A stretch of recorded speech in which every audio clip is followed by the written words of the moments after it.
राघव का बचपन छोटे से कस्बे में बीता था। वो वही कस्बा था जहां हर सुबह सूरज की किरणें खेतों पर बिखरती थीं और गांव के लोग चाय की चुस्की के साथ दिन की शुरुआत करते थे। राघव के पिता एक स्कूल टीचर थे और माँ घर की देखभाल करती थी। ये घर का नियम था कि हर किसी की अपनी जिम्मेदारी थी, चाहे वो छोटा काम हो या बड़ा। राघव को हमेशा ये सिखाया गया था कि हर काम की इज्जत होनी चाहिए, चाहे वो घर का काम हो या बाहर का। राघव की जिंदगी में एक चीज जो हमेशा अलग रही, वो ये थी कि उसे बाहर जाकर नाम कमाने का कोई शौक नहीं था। उसे बचपन से ही घर की जिम्मेदारियों में आनंद आता था। जहाँ उसके दोस्त क्रिकेट खेलते थे, वहीं राघव अपनी माँ की मदद में खुशी ढूंढता था। खाना पकाना, सफाई करना और घर को संवारना उसके लिए शांति का जरिया था। माँ जब भी कोई नई रेसिपी बनाती, राघव ध्यान से देखता, सीखता और धीरे धीरे खुद भी बनाना शुरू कर देता। समय बीता, राघव बड़ा हुआ और कॉलेज जाने लगा। कॉलेज की जिंदगी में भी उसका यही स्वभाव बरकरार रहा।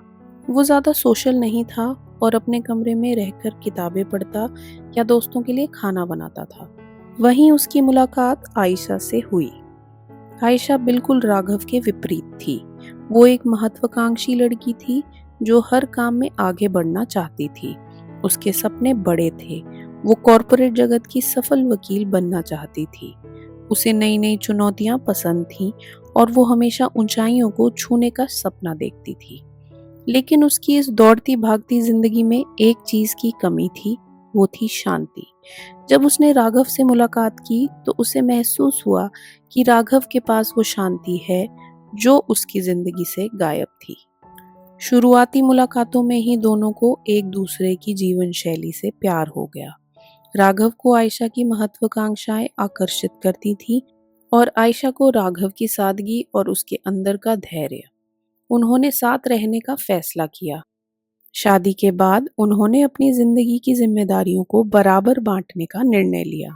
शादी के शुरुआती दिनों में सब कुछ बहुत अच्छा था। आयशा ऑफिस जाती थी और राघव घर संभालता था। दोनों अपनी अपनी जगह खुश रहते थे। राघव को खाना बनाने और घर की देखभाल करने में आनंद आता था। वो रोज रोज नई डिशेस बनाता, घर की सफाई करता और हर चीज को अपनी देखभाल से सजाता। आयशा के लिए ये सुखद था कि जब वो ऑफिस से लौटती तो उसे एक साफ सुथरा घर और गरम गरम खाना मिलता। लेकिन जैसे कि अक्सर होता है, धीरे धीरे समाज की नजरें इस व्यवस्था पर पड़ने लगी। आस पड़ोस के लोग, रिश्तेदार और यहाँ तक कि उनके दोस्त भी इस असामान्य व्यवस्था पर सवाल उठाने लगे। किसी को राघव का घर संभालना अजीब लगता था और किसी को आयशा का बाहर काम करना। हालांकि शुरुआती कुछ महीनों तक राघव और आयशा ने इन बातों को नजरअंदाज किया। समय के साथ बातों ने तानों का रूप ले लिया। एक बार जब राघव अपने पुराने दोस्तों से मिलने गया तो उन्हें पता चला कि वो अब घर संभाल रहा है। अरे यार, ये क्या कर रहे हो? बीवी बाहर कमाए और तुम घर बैठो, ये कैसे चलेगा? एक दोस्त ने हंसते हुए कहा। राघव ने हंसकर बात टाल दी, लेकिन ये बात उसके दिल में कहीं चुभ गई। उसे समझ में नहीं आ रहा था कि जो काम उसे खुशी देता है, उसमें इतनी नकारात्मकता क्यों है। धीरे धीरे इस तरह की टिप्पणियां आम हो गईं। कभी रिश्तेदार ताना मारते, कभी पड़ोसी फुसफुसाते। मर्द होकर घर का काम करता है, शर्म नहीं आती? इस तरह की बातें उसे अक्सर परेशान करने लगी। आयशा भी ये सब महसूस कर रही थी। उसने देखा कि राघव अब पहले जैसा खुश मिजाज नहीं रहा। वो अब बात बात पर चुप हो जाता था और अक्सर खुद में खोया रहता था। उसे समझ में आ रहा था कि समाज के तानों का असर राघव पर हो रहा है। एक दिन जब वे दोनों एक पारिवारिक समारोह में गए, तब राघव का सामना एक और अपमानजनक टिप्पणी से हुआ। एक रिश्तेदार ने मजाक उड़ाते हुए कहा, अरे अब तो तुम घर जमाई ही बन जाओ, कम से कम बीवी की कमाई का सही इस्तेमाल तो होगा। इस बार राघव चुप नहीं रह पाया। घर लौटते ही वो टूट गया। आयशा, क्या मैं गलत कर रहा हूँ?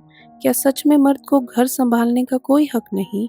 क्या मेरा घर में रहकर काम करना गलत है? उसकी आंखों में बेबसी और दर्द था। आयशा ने उसे चुपचाप सुना। वो समझ रही थी कि ये राघव के लिए कितना मुश्किल था। उसने उसका हाथ पकड़ा और उसे भरोसा दिलाया। राघव, तुम जो कर रहे हो वो सबसे कीमती है। समाज की सोच बहुत पुरानी है, लेकिन हम दोनों जानते हैं कि हमारा फैसला सही है। तुम मेरे लिए सबसे बड़ा सहारा हो। ये घर तुम्हारे बिना नहीं चल सकता, और ना ही मैं। राघव को आयशा की बातों से थोड़ी राहत मिली, लेकिन समाज के तानों का असर अब भी उसके मन पर था। वो अपनी मर्दानगी पर शक करने लगा था। उससे लगने लगा था कि शायद वो सच में अपनी जिम्मेदारियां नहीं निभा पा रहा। हर रोज किसी न किसी तरह की आलोचना उसे ये सोचने पर मजबूर कर रही थी कि क्या वो सच में अपनी पत्नी के लिए बोझ बन रहा है। कुछ हफ्तों बाद आयशा को उसकी कंपनी ने एक बहुत बड़े पुरस्कार से सम्मानित किया। समारोह में जब आयशा ने मंच पर जाकर अपना भाषण दिया, तो उसने कुछ ऐसा कहा जिससे राघव का दिल गर्व से भर गया। ये पुरस्कार मेरा नहीं है, ये मेरे पति राघव का है। अगर उन्होंने मेरे लिए घर नहीं संभाला होता, तो मैं कभी भी अपने कैरियर में ये मुकाम हासिल नहीं कर पाती। जब मैं बाहर की दुनिया से लड़ रही थी, तब राघव ने मेरे लिए घर की जिम्मेदारी उठाई। ये पुरस्कार जितना मेरा है, उतना ही उनका भी है। इस पल ने राघव को वो मान्यता दी जिसकी उसे जरूरत थी। आयशा ने अपने भाषण के जरिए राघव के योगदान को सार्वजनिक रूप से स्वीकारा, जिससे उसे एहसास हुआ कि उसका काम भी उतना ही महत्वपूर्ण था जितना आयशा का। उस रात घर लौटते समय राघव ने अपने अंदर एक नई ताकत महसूस की। राघव ने तय कर लिया कि अब वो समाज के तानों को अपने आत्मसम्मान का पैमाना नहीं बनाएगा। आयशा के साथ बिताए गए हर पल की कदर करते हुए वो अपने फैसले पर डट गया। लेकिन असली परीक्षा अभी बाकी थी। आयशा का ऑफिस जल्द ही एक बड़ी कानूनी फर्म के साथ मर्ज होने वाला था। ये मौका आयशा के करियर के लिए मील का पत्थर साबित हो सकता था, लेकिन इसके साथ ही उसके ऑफिस का माहौल भी बदलने लगा था। नए बॉस आयशा के काम से ज्यादा उसके वर्तमान हालात पर ध्यान देने लगे। उन्हें उसकी पुरानी उपलब्धियों की जगह अब उसकी वर्तमान स्थिति पर शक था। धीरे धीरे आयशा को साइडलाइन किया जाने लगा और उसकी मेहनत को नजरअंदाज किया गया। इस स्थिति ने आयशा को भीतर से तोड़ना शुरू कर दिया। वो ऑफिस के बाद जब घर लौटती, तो उसकी आंखों में एक अलग तरह की थकावट होती। वो राघव से भी कम बात करने लगी और अंदर ही अंदर डिप्रेशन की ओर बढ़ने लगी। उसे लगने लगा कि उसकी पहचान जो उसके काम से ही थी, अब धुंधली होती जा रही थी। राघव ने आयशा में ये बदलाव देखा और उसे बहुत चिंता हुई।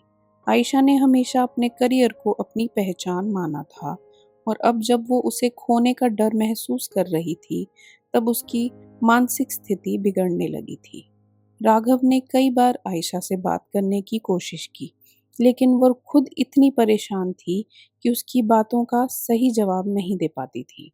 राघव ने फैसला किया कि वो आयशा को इस हालत से बाहर निकालने के लिए कुछ करेगा, लेकिन उसके पास ज्यादा साधन नहीं थे।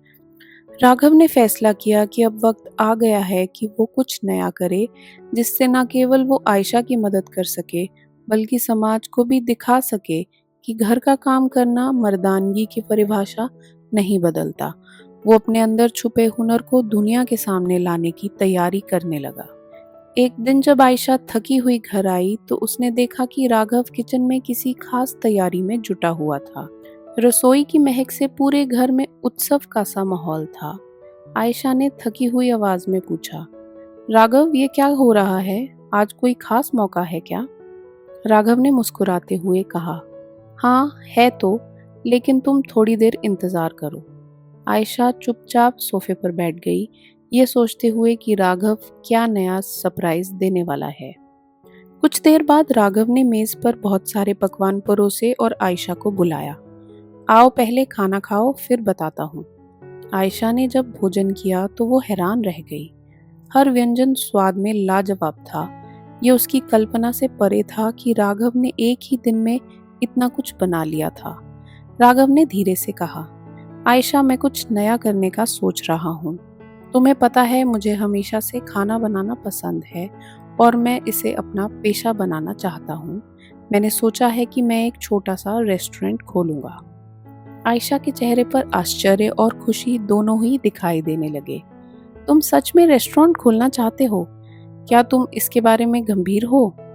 राघव ने आत्मविश्वास के साथ कहा। हाँ, पूरी तरह से। मैं अब बस घर में बैठकर समाज के तानों का सामना नहीं कर सकता। अगर समाज को लगता है कि खाना बनाना मर्दों का काम नहीं है, तो मैं उन्हें गलत साबित करना चाहता हूँ। और सबसे बड़ी बात यह है कि मैं वही करूँगा जो मुझे खुशी देता है। आयशा ने कुछ पल राघव को देखा। उसकी आंखों में गर्व और समर्थन साफ झलक रहा था। उसने कहा, राघव, मैं तुम्हारे फैसले के साथ हूँ। अगर ये तुम्हें खुश करता है, तो मैं इसमें तुम्हारी पूरी मदद करूंगी। राघव ने अपनी सारी बचत का इस्तेमाल करते हुए छोटा सा रेस्टोरेंट शुरू किया। उसने इसका नाम रखा राघव की रसोई। शुरू में लोग इसे एक साधारण रेस्टोरेंट समझते थे, लेकिन राघव की पाक कला ने जल्द ही पूरे शहर में उसकी पहचान बना दी। उसके बनाए पकवानों की चर्चा हर जगह होने लगी। जल्द ही रेस्टोरेंट में ग्राहकों की भीड़ बढ़ने लगी और राघव का आत्मविश्वास भी। रेस्टोरेंट की सफलता के साथ ही आयशा की जिंदगी में एक और मोड़ आया। उसके ऑफिस में उसके काम को अब भी नजरअंदाज किया जा रहा था। उसे परफॉर्मेंस का कोई मौका नहीं दिया जा रहा था और उसे ऐसे काम दिए जा रहे थे जो उसकी प्रतिभा से बहुत नीचे थे। धीरे धीरे उसने महसूस किया कि उसकी प्रतिभा को अब वो सम्मान नहीं मिल रहा था जिसकी वो हकदार थी। आयशा के मन में ये सवाल उठने लगे कि क्या उसका करियर अब ढलान पर है? क्या उसकी मेहनत अब किसी काम की नहीं? वो इस विचार से घबरा गई और उसकी स्थिति और खराब होने लगी। उसने काम से छुट्टी लेने का फैसला किया ताकि वो खुद को संभाल सके। लेकिन छुट्टी पर आने के बाद भी उसकी चिंता कम नहीं हुई। उसे अपनी पहचान खोने का डर सताने लगा। राघव ने आयशा को इस मुश्किल वक्त में सहारा दिया। उसने देखा कि आयशा को काम से दूर रहकर और भी ज्यादा परेशानियां हो रही थी। उसने आयशा से कहा, तुम्हें अपनी पहचान अपने काम से नहीं, अपनी मेहनत और हिम्मत से बनानी चाहिए। तुम हमेशा से एक योद्धा रही हो। अगर इस कंपनी में तुम्हारी कदर नहीं हो रही है, तो तुम्हें अपना रास्ता खुद बनाना होगा। आयशा ने राघव की बात पर गौर किया और कुछ सोचने लगी। कुछ दिन बाद उसने राघव से बात की। राघव, तुम सही कह रहे हो।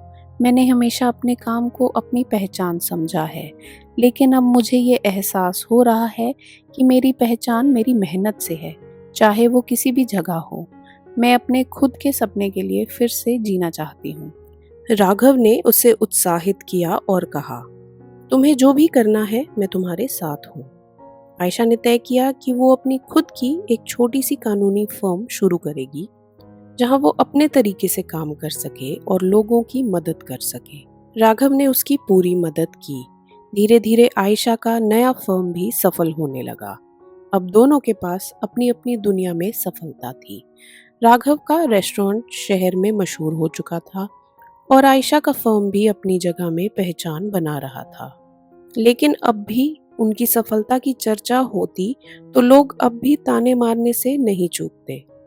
अब तो पति ने अपना रेस्टोरेंट खोल लिया है और पत्नी ने अपना फर्म।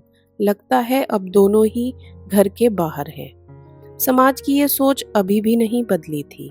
राघव और आयशा को ये समझ में आ गया था कि चाहे वो कितनी भी सफलता हासिल कर ले, समाज के कुछ लोग अपनी पुरानी सोच कभी नहीं बदल सकते। एक दिन राघव और आयशा ने फैसला किया कि वे अब और चुप नहीं बैठेंगे। उन्होंने मीडिया को बुलाया और एक प्रेस कॉन्फ्रेंस का आयोजन किया। इस प्रेस कॉन्फ्रेंस में दोनों ने खुलकर अपने संदेश, समाज के तानों और अपनी सफलता की कहानी बताई। राघव ने कहा, आज के समय में मर्द और औरत की भूमिकाओं को पुरानी सोच के हिसाब से देखना गलत है। हम दोनों ने अपनी अपनी खुशी और सपनों के हिसाब से अपनी जिम्मेदारियां चुनी हैं और ये हमारा हक है। मर्द का काम सिर्फ पैसा कमाना नहीं है और औरत का काम सिर्फ घर संभालना ही नहीं है। आयशा ने भी अपनी बात कही। मुझे गर्व है कि मेरा पति घर की जिम्मेदारियां संभालता है और अब अपने जुनून को पेशे में बदल रहा है। हम दोनों ने एक दूसरे का साथ दिया है और यही हमारी असली ताकत है। समाज को ये समझना चाहिए कि बदलते समय के साथ सोच भी बदलनी चाहिए। प्रेस कॉन्फ्रेंस के बाद उनकी कहानी ने समाज के एक बड़े हिस्से को प्रभावित किया। लोगों ने उनकी मेहनत और साहस की सराहना की।